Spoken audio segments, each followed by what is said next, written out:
അപ്രതീക്ഷിതമായിട്ടുള്ള ദേഹവിയോഗം. ആ ദേഹവിയോഗത്തിൽ നമ്മുടെ എല്ലാവരുടെയും ശ്രദ്ധാഞ്ജലി അർപ്പിക്കാൻ വേണ്ടിയുള്ള ഈ അനുസ്മരണ സമ്മേളനത്തിൽ വേദിയിലും സദസ്സിലുമുള്ള ബഹുമാന്യരെ, സുഹൃത്തുക്കളെ, സഹോദരി സഹോദരന്മാരെ, സഹപ്രവർത്തകരെ, എല്ലാവർക്കും നമസ്കാരം. നമ്മളെല്ലാവരെയും സംബന്ധിച്ചിടത്തോളം താങ്ങാനാവാത്ത ദുഃഖത്തിലേക്ക് തള്ളിവിട്ട അപ്രതീക്ഷിതമായിട്ടുള്ള ഒരു വിയോഗം, അതായിരുന്നു അനിലിൻ്റെ വിയോഗം.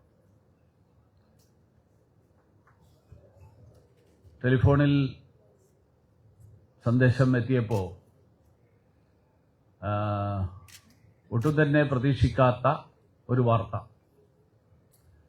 ഒട്ടും തന്നെ ഉൾക്കൊള്ളാനാകാത്ത ഒരു വാർത്ത. അങ്ങനൊരു വാർത്തയായിരുന്നു അനിലിൻ്റെ വിയോഗത്തെ സംബന്ധിച്ചിട്ടുള്ള സന്ദേശം. 1983 ഞാൻ എൻ്റെ പ്രവർത്തനത്തിൻ്റെ കേന്ദ്രം തിരുവനന്തപുരത്തേക്ക് മാറുന്നത്. സംഘടനാ തീരുമാനമനുസരിച്ച് വിദ്യാർത്ഥി പരിഷത്തിൻ്റെ സംസ്ഥാന സംഘടനാ സെക്രട്ടറിയായി 83 മെയ് മാസത്തിലാണ് എന്നെ നിയോഗിച്ചുകൊണ്ട്, അതുവരെ കോഴിക്കോട് കേന്ദ്രമായി കോഴിക്കോട് മേഖലയുടെ സംഘടനാ സെക്രട്ടറി എന്നുള്ള നിലയിൽ പ്രവർത്തിച്ചിരുന്ന എനിക്ക് തിരുവനന്തപുരം കേന്ദ്രമായി പ്രവർത്തിക്കണം എന്ന് സംഘടന നിശ്ചയിച്ചത്. വിദ്യാർത്ഥി പരിഷത്തിൻ്റെ കാര്യാലയവും ഇടക്കാലത്ത് ദീർഘകാലം മിത്രാനന്തപുരത്ത് രാഷ്ട്രീയ സ്വയംസേവക സംഘത്തിൻ്റെ കാര്യാലയത്തിലും താമസവും കേന്ദ്രവും പ്രവർത്തന കേന്ദ്രവും ഒക്കെയായിട്ട് അങ്ങനെ കഴിഞ്ഞ 40-40 വർഷങ്ങളായി തിരുവനന്തപുരത്തെ ദേശീയ പ്രസ്ഥാനങ്ങളിലെ പ്രവർത്തകർ, ആ പ്രവർത്തകരുമായിട്ട് അടുത്ത് ഇടപഴകാനുള്ള അവസരം ലഭിച്ച ഒരാളെന്നുള്ള നിലയിൽ ഏറ്റവും അടിസ്ഥാന പ്രവർത്തകനായിട്ട് പ്രവർത്തനം ആരംഭിച്ച്, എന്ന് പറഞ്ഞാൽ സംഘത്തിൻ്റെ പ്രവർത്തകരെ സംബന്ധിച്ചിടത്തോളം സംഘത്തിൻ്റെ ശാഖയിലാണ് സ്വയംസേവകൻ ആദ്യം പോകുന്നത്. ശാഖയിൽ നിന്നാണ് സ്വയംസേവകന്റെ തുടക്കം. ശാഖയിൽ സ്വയംസേവകന്റെ തുടക്കം എന്ന് പറഞ്ഞാൽ സ്വയംസേവകന്റെ ആദ്യത്തെ ചുമതല ഘടനായക് എന്നുള്ളതാണ്. ശാഖയിൽ വരുന്ന ആളുകൾ, വല്ലപ്പോഴും വന്നിട്ടുള്ളവർ, വരാൻ ആഗ്രഹിക്കുന്നവർ, വരുത്തണം എന്നാഗ്രഹിക്കുന്നവർ, അങ്ങനെയുള്ള ആളുകളെ നേരിട്ട് ബന്ധപ്പെടാനും അവരെ സംഘപ്രവർത്തനത്തിലേക്ക് കൊണ്ടുവരാനും ശാഖയിൽ പങ്കെടുപ്പിക്കാനും വേണ്ടിയിട്ടുള്ള പ്രവർത്തനം, അതാണ് അടിസ്ഥാന പ്രവർത്തനമായിട്ട് രാഷ്ട്രീയ സ്വയംസേവക സംഘം കണക്കാക്കിയിട്ടുള്ളത്. അങ്ങനെയുള്ളൊരു പ്രവർത്തനത്തിലൂടെ ദേശീയ പ്രസ്ഥാനങ്ങളുമായിട്ട് ബന്ധപ്പെടുകയും പിന്നീട് സംഘത്തിന്റെ ചുമതലകൾ, അതിനുശേഷം ഹിന്ദു ഐക്യവേദിയുടെ ചുമതല, ഇതൊക്കെ കഴിഞ്ഞ് 2015 കോർപ്പറേഷൻ തെരഞ്ഞെടുപ്പിൽ ശ്രീ അനിലിനെ ഭാരതീയ ജനതാ പാർട്ടി തിരുമല വാർഡിൽ, തൃക്കണ്ണാപുരം വാർഡിൽ മത്സരിപ്പിക്കാൻ തീരുമാനിക്കുന്നു. ഹിന്ദു ഐക്യവേദിയുടെ ഭാരവാഹിയും പ്രവർത്തകനും എന്നുള്ള നിലയിൽ ഹൈന്ദവ പ്രസ്ഥാനങ്ങൾ, ഹൈന്ദവ സമൂഹത്തിന്റെ പ്രശ്നങ്ങൾ, ആ പ്രശ്നങ്ങൾ ഏറ്റെടുക്കുന്നതിലും അവ ജനങ്ങളിടയിൽ എത്തിക്കുന്നതിലും അതിലൂടെ ജനസമൂഹത്തിൽ ദേശീയ പ്രസ്ഥാനങ്ങളുടെ സ്വാധീനം വർദ്ധിപ്പിക്കുന്നതിലുമൊക്കെ അനിൽ വഹിച്ചിട്ടുള്ള പങ്ക്, അതോടൊപ്പം ഏറ്റവും അടിസ്ഥാന തലത്തിലുള്ള അദ്ദേഹത്തിന്റെ ബന്ധങ്ങൾ, ആ ബന്ധങ്ങളാണ് സ്വാഭാവികമായും അദ്ദേഹത്തെ 2015 സ്ഥാനാർത്ഥിയാക്കാൻ പാർട്ടി ആഗ്രഹിച്ചതിന്റെ പിന്നിലുള്ള കാരണം. അദ്ദേഹം ആ കാരണങ്ങളും ആ തീരുമാനവും ശരിയായിരുന്നു എന്ന് തെളിയിക്കുന്നതാണ് കഴിഞ്ഞ 10 വർഷക്കാലത്തെ ശ്രീ അനിലിന്റെ പ്രവർത്തനങ്ങൾ.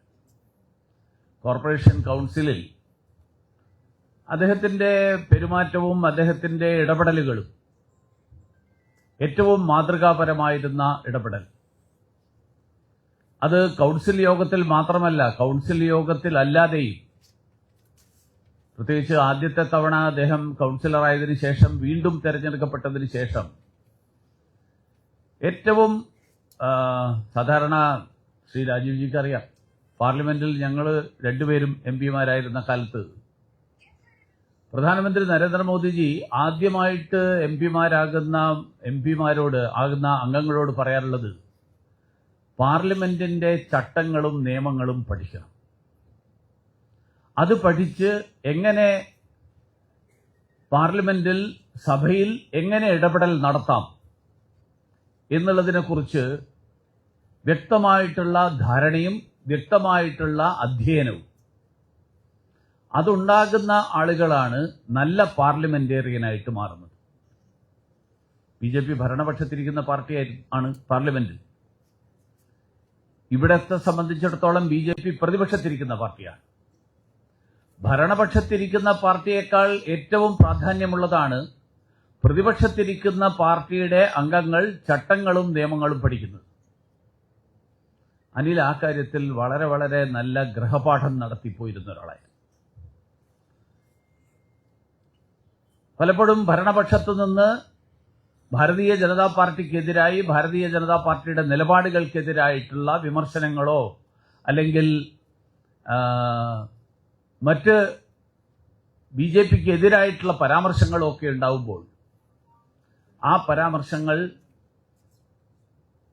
എങ്ങനെ പ്രതിരോധിക്കണം എന്നുള്ള കാര്യത്തിൽ, എങ്ങനെ ജനങ്ങളുടെ പ്രശ്നങ്ങൾ കോർപ്പറേഷൻ കൗൺസിൽ യോഗത്തിൽ അവതരിപ്പിച്ചുകൊണ്ട് അതിന് കൗൺസിലിന്റെ തീരുമാനങ്ങളിലേക്ക് എത്താൻ പറ്റുന്ന വിധത്തിലുള്ള ഇടപെടൽ നടത്തണം എന്നുള്ളതിനെ സംബന്ധിച്ച് ചട്ടങ്ങളും നിയമങ്ങളും കൃത്യമായി മനസ്സിലാക്കി ഇടപെട്ടിരുന്ന ഒരു കൗൺസിലർ,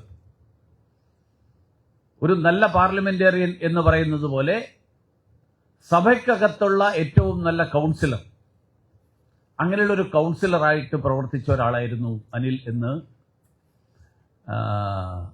ഭാരതീയ ജനതാ പാർട്ടിയുടെ കൗൺസിലർമാർ മാത്രമല്ല, മറ്റു പാർട്ടികളിലെ കൗൺസിലർമാരും മാധ്യമപ്രവർത്തകരും ഉൾപ്പെടെ കൗൺസിൽ യോഗങ്ങൾ റിപ്പോർട്ട് ചെയ്യാൻ പോകുന്ന മാധ്യമപ്രവർത്തകർ പലരും എന്നോട് അദ്ദേഹത്തെ അനുസ്മരിച്ചുകൊണ്ട് പറഞ്ഞിട്ടുള്ള കാര്യമാണ്. പുതിയ കൗൺസിലർമാരായിട്ട് വന്നിട്ടുള്ള ആളുകൾക്ക് എല്ലാവർക്കും അദ്ദേഹം ഒരു കൈത്താങ്ങായിരുന്നു. പ്രത്യേകിച്ച് 2020 അദ്ദേഹം വീണ്ടും കൗൺസിലറായിട്ട് തെരഞ്ഞെടുക്കപ്പെട്ടപ്പോൾ 5 വർഷത്തെ അനുഭവത്തിന്റെ അടിസ്ഥാനത്തിലാണ് അദ്ദേഹം വീണ്ടും കൗൺസിലിലേക്ക് വന്നത്. 2020 പുതുതായിട്ട് കൗൺസിലറായിട്ട് വന്ന പലർക്കും, ആദ്യമായിട്ട് മത്സരിച്ച ധാരാളം ആളുകൾ ഭാരതീയ ജനതാ പാർട്ടിയിലുണ്ടായിരുന്നു. പൊതുപ്രവർത്തനത്തിൽ എന്ന് പറഞ്ഞാൽ രാഷ്ട്രീയ പ്രവർത്തനത്തിൽ വലിയ അനുഭവങ്ങളില്ലാത്ത ധാരാളം കൗൺസിലർമാർ ഭാരതീയ ജനതാ പാർട്ടിയിൽ 2020 എല്ലാ തവണയും ഉണ്ടാകാറുണ്ട്. ഭാരതീയ ജനതാ പാർട്ടിയുടെ സ്ഥാനാർത്ഥികളായിട്ട് മത്സരിക്കുന്ന എല്ലാവരും ദീർഘകാലത്തെ രാഷ്ട്രീയ പ്രവർത്തനമുള്ളവരായിരുന്നില്ല. എല്ലാ സ്ഥലങ്ങളിലും അതനുസരിച്ച് ധാരാളം പുതിയ ആളുകൾ, മറ്റു മേഖലകളിൽ പ്രവർത്തിച്ചിട്ടുള്ള ആളുകൾ, അങ്ങനെയുള്ള ചില കൗൺസിലർമാർ എന്നോട് പറഞ്ഞിട്ടുള്ളത്, ഞങ്ങൾക്കൊരു ആശ്രയമായിരുന്നു അദ്ദേഹം. ഞങ്ങൾക്കൊരു ഒരു പ്രശ്നം, ഒരു കാര്യം ഉണ്ടായിക്കഴിഞ്ഞാൽ ഈ കാര്യത്തിന് പരിഹാരം എന്താണ് എന്ന് ചോദിച്ചാൽ സഹായം കിട്ടും, ഞങ്ങൾക്ക് ആശ്രയിക്കാം എന്ന് വിശ്വസിക്കാൻ കഴിയുന്ന ഒരു ജ്യേഷ്ഠ സഹോദരനായിരുന്നു ശ്രീ അനിൽ എന്നുള്ളതാണ്. കോർപ്പറേഷനിലെ ജീവനക്കാർ ഉൾപ്പെടെയുള്ള ആളുകൾ, തിരുവനന്തപുരം കോർപ്പറേഷൻ ദീർഘകാലമായിട്ട് CPM ഭരിക്കുന്ന കോർപ്പറേഷനാണ്. ഭരണകക്ഷിയുടെ താല്പര്യങ്ങൾ സംരക്ഷിക്കുന്ന ആളുകളെ തന്നെയായിരിക്കും അവിടെ നിയോഗിച്ചിട്ടുള്ള ഉദ്യോഗസ്ഥന്മാരിൽ ബഹുഭൂരിപക്ഷവും. പക്ഷെ ആ ഉദ്യോഗസ്ഥന്മാർ അനിൽ ഒരു പ്രശ്നവുമായിട്ട് അവരെ സമീപിക്കുമ്പോൾ അവർക്ക് അനിലിന്റെ മുന്നിൽ നിഷേധാത്മകമായിട്ടുള്ള നിലപാടെടുക്കാൻ സാധിക്കാത്ത തരത്തിലുള്ള ഒരു പെരുമാറ്റം. ആ പെരുമാറ്റം കാരണം പുതിയ കൗൺസിലർമാർക്ക് ഉൾപ്പെടെ പല കാര്യങ്ങളും അവിടെ തടസ്സപ്പെട്ട് കിടക്കുമ്പോൾ ആ പ്രശ്നങ്ങൾക്ക് പരിഹാരം കണ്ടെത്താൻ അനിലിന്റെ കൂടെ പോയി കഴിഞ്ഞാൽ ആ പ്രശ്നങ്ങൾക്ക് പരിഹാരം കണ്ടെത്താൻ കഴിയും എന്നുള്ള ബോധ്യം പുതിയ കൗൺസിലർമാർ പലരും അനിലിന്റെ വിയോഗത്തിന് ശേഷം എന്നോട് പങ്കുവച്ചിട്ടുള്ള ഒരു കാര്യമാണ്. മാത്രമല്ല, അദ്ദേഹം പ്രത്യേകമായിട്ട് ശ്രദ്ധിക്കുന്നത് രാഷ്ട്രീയത്തിൽ എതിരാളികളുണ്ടാവും. രാഷ്ട്രീയ പ്രവർത്തനം എന്ന് പറയുമ്പോൾ എതിർപക്ഷത്ത് നിൽക്കുന്ന ആളുകളുണ്ട്. പക്ഷേ ഭാരതീയ ജനതാ പാർട്ടി രാഷ്ട്രീയ പ്രവർത്തനത്തിലെ എതിരാളിയെ വ്യക്തിപരമായിട്ടുള്ള ശത്രുവായിട്ട് കണക്കാക്കുന്ന പാർട്ടിയല്ല. അതുകൊണ്ടാണ് ഭാരതീയ ജനതാ പാർട്ടി ഒരിക്കലും രാഷ്ട്രീയത്തിൽ തൊട്ടുകൂടായ്മയിൽ വിശ്വസിച്ചിട്ടില്ല, തീണ്ടിക്കൂടായ്മയിൽ വിശ്വസിച്ചിട്ടില്ല. ഇവരൊന്നും ഞങ്ങൾക്ക് ഒരു വിധത്തിലും ഞങ്ങൾക്ക് ബന്ധപ്പെടാനേ പാടില്ല എന്നാരെയും ഞങ്ങൾ കണക്കാക്കിയിട്ടില്ല. ചില പാർട്ടികൾ അങ്ങനെ കണക്കാക്കുന്ന ആളുകളുണ്ട്. ഭാരതീയ ജനതാ പാർട്ടി അങ്ങനെ ഒരിക്കലും കണക്കാക്കിയിട്ടില്ല. അതുകൊണ്ട് തന്നെ ഒരു വ്യക്തിയെ എതിർക്കുമ്പോഴും ആ വ്യക്തിയുടെ നയത്തെ എതിർക്കുക എന്നുള്ളതാണ് ഭാരതീയ ജനതാ പാർട്ടിയുടെ സമീപനം. ആ വ്യക്തിയെയല്ല എതിർത്തിട്ടുള്ളത്. അതുകൊണ്ട് ഭാരതീയ ജനതാ പാർട്ടിയുടെ പ്രവർത്തന ശൈലിയെ, അല്ലെങ്കിൽ ദേശീയ പ്രസ്ഥാനങ്ങളുടെ പ്രവർത്തന ശൈലിയെ, ആ പ്രവർത്തന ശൈലിയെ കൃത്യമായിട്ട് മനസ്സിലാക്കുകയും അത് പ്രാവർത്തികമാക്കുകയും ചെയ്തിട്ടുള്ള ഒരാൾ എന്നുള്ള നിലയിൽ അനിൽ ഒരിക്കലും അധികാരസ്ഥാനത്തിലിരിക്കുന്ന ആളുകളെ വിമർശിക്കുമ്പോഴും അവരുടെ നയങ്ങളെ വിമർശിക്കാൻ അദ്ദേഹം ഒരിക്കലും മടി കാണിച്ചില്ല. പക്ഷേ നയങ്ങൾ വിമർശിച്ചു എക്കാലത്തും. പക്ഷേ അവരെ വ്യക്തിപരമായി പരാമർശിച്ചുകൊണ്ടോ വ്യക്തിപരമായി അധിക്ഷേപിച്ചുകൊണ്ടോ വ്യക്തിപരമായിട്ട് അവർക്കെതിരായിട്ട് വിമർശനം ഉന്നയിക്കാനോ അനിൽ ഒരിക്കലും ശ്രമിച്ചിട്ടില്ല. സംഘം എല്ലായ്പ്പോഴും പറയുന്നൊരു കാര്യമുണ്ട്. സംഘം ഈ സമൂഹത്തെ കാണുന്നത് ഇന്ന് സ്വയം സേവകരായിട്ടുള്ള ആളുകൾ നാളെ സ്വയം സേവകരാകേണ്ട ആളുകൾ എന്ന് പറഞ്ഞാൽ ഈ സമൂഹത്തിലുള്ള എല്ലാവരും ഒരു പൊട്ടൻഷ്യൽ സ്വയം സേവകരാണ്. അതുകൊണ്ട് നാളെ കൂടെ വരേണ്ട ആളെ എങ്ങനെ ഇന്ന് ശത്രുവാക്കാൻ പറ്റും? ഇന്ന് അയാളെ എങ്ങനെ വേദനിപ്പിക്കാൻ കഴിയും? അതുകൊണ്ട് അയാൾക്ക് വ്യക്തിപരമായി വേദന ഉണ്ടാകാത്ത തരത്തിലായിരിക്കണം ഓരോ സ്വയം സേവകന്റെയും പെരുമാറ്റം, ഓരോ പ്രവർത്തകന്റെയും പെരുമാറ്റം എന്നുള്ളതാണ് സംഘപ്രവർത്തനത്തിന്റെ ശൈലി. സംഘപ്രവർത്തനത്തിലൂടെ വന്ന ഒരാൾ എന്നുള്ള നിലയിൽ ശ്രീ അനിൽ, അത് ഹിന്ദു ഐക്യവേദിയാണെങ്കിലും ഭാരതീയ ജനതാ പാർട്ടിയാണെങ്കിലും, അത് തന്റെ പ്രവർത്തനത്തിൽ ഏത് മേഖലയിലാണെങ്കിലും അനിൽ അത് പ്രാവർത്തികമാക്കിയിരുന്നു. അതുകൊണ്ട് എതിർപ്പ്, ഭാരതീയ ജനതാ പാർട്ടി പ്രതിപക്ഷത്തിരിക്കുന്ന പാർട്ടിയാണ്. അതുകൊണ്ട് ഭരണപക്ഷത്തിന്റെ നയങ്ങളെ വിമർശിച്ചിട്ടുണ്ട്, ഭരണപക്ഷത്തിന്റെ കൊള്ളരുതായ്മകളെ ചൂണ്ടിക്കാണിച്ചിട്ടുണ്ട്, അവിടുത്തെ അഴിമതി ചൂണ്ടിക്കാണിക്കുന്നതിൽ മടി കാണിച്ചിട്ടില്ല. പക്ഷേ അതൊരിക്കലും ആരെയും വേദനിപ്പിച്ചുകൊണ്ട്, വ്യക്തിപരമായി ആരെയെങ്കിലും അധിക്ഷേപിച്ചുകൊണ്ട് അങ്ങനെ ചെയ്യരുത് എന്ന് നിർബന്ധമുള്ള അങ്ങനെയുള്ള ഒരാളായിരുന്നു അദ്ദേഹം.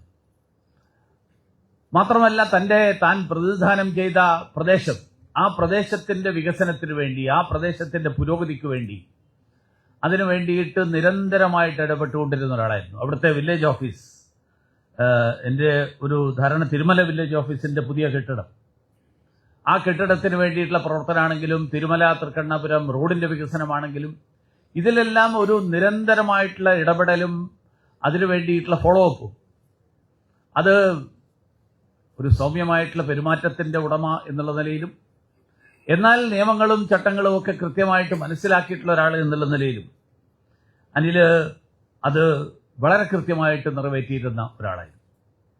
അതുകൊണ്ട് തന്നെ അനിലിന്റെ ഈ അകാല വിയോഗം